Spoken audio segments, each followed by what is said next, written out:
इस जगत में सबसे ज्यादा प्रयोग किए जाने वाला परंतु सबसे कम समझे जाने वाला अगर कोई शब्द है तो वह है प्रेम। और ये प्रेम की व्यवस्था भी है। हेरी मैं तो प्रेम दीवानी, मेरा दर्द न जाने कोई। प्रेम को समझना और प्रेम को परिभाषित करना अत्यंत दुष्कर कार्य है। कभी हम मनन करें तो हम पाएंगे कि संपूर्ण सृष्टि उस समग्र अस्तित्व के साथ हमारे जुड़ाव का एक ही माध्यम है और वह है प्रेम। और यह प्रेम जब आकांक्षा का भाव रखता है तो वह बंधन बनकर जलाता है, और यही प्रेम जब समर्पण का भाव रखता है तो वो चंदन बनकर महकता है। महत्वपूर्ण यह है कि प्रेम की दिशा क्या है।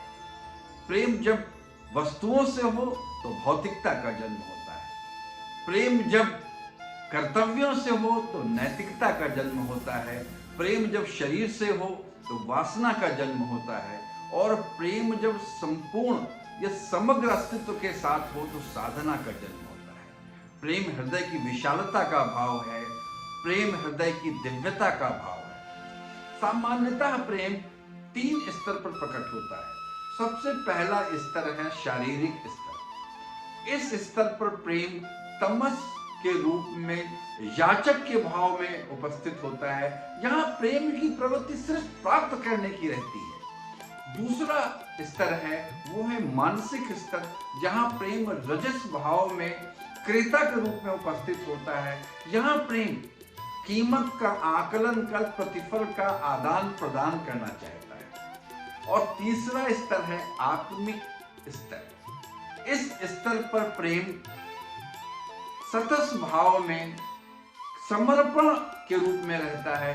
यहाँ पर प्रेम की प्रवृत्ति सिर्फ देने की रहती है और प्राप्त करने की सारी वृत्ति तिरोहित हो उठती है। कबीरदास जी ने जैसा कि कहा है, प्रेम न वाड़ी उपजे, प्रेम न हाट बिकाए, राजा प्रजा जह जचे, शीश दिए ले जाए। प्रेम एक सकारात्मक ऊर्जा है और इस सकारात्मक ऊर्जा को किस ओर रूपांतरित किया जाए यही हमारे जीवन की दिशा भी निर्धारित करती है। प्रेम जब लोभ मोह वो आसक्ति से ग्रसित होकर अधोगामी हो उठती है तब वह वासना और भौतिकता का पर्याय बन जाती है। प्रेम जब कुछ समर्पित करने के भाव से ऊर्ध्वगामी हो उठती है तो प्रार्थना का रूप धारण कर देती है। जहां वाणी मौन हो जाती है, नेत्र रसवान हो उठते हैं। प्रेम अपनी पराकाष्ठा पर द्वैत भाव को छोड़ते हुए कह उठता है, साजन हम तुम एक हैं, कहन सुनन को दो। द्वैत भाव से अद्वैत भाव की यात्रा ही प्रेम की पराकाष्ठा है और यही प्रेम की यात्रा है जहां पर हेरत हेरत हे सखी रहा कबीर हिराए की भावना प्रतिध्वनित होने लगती है।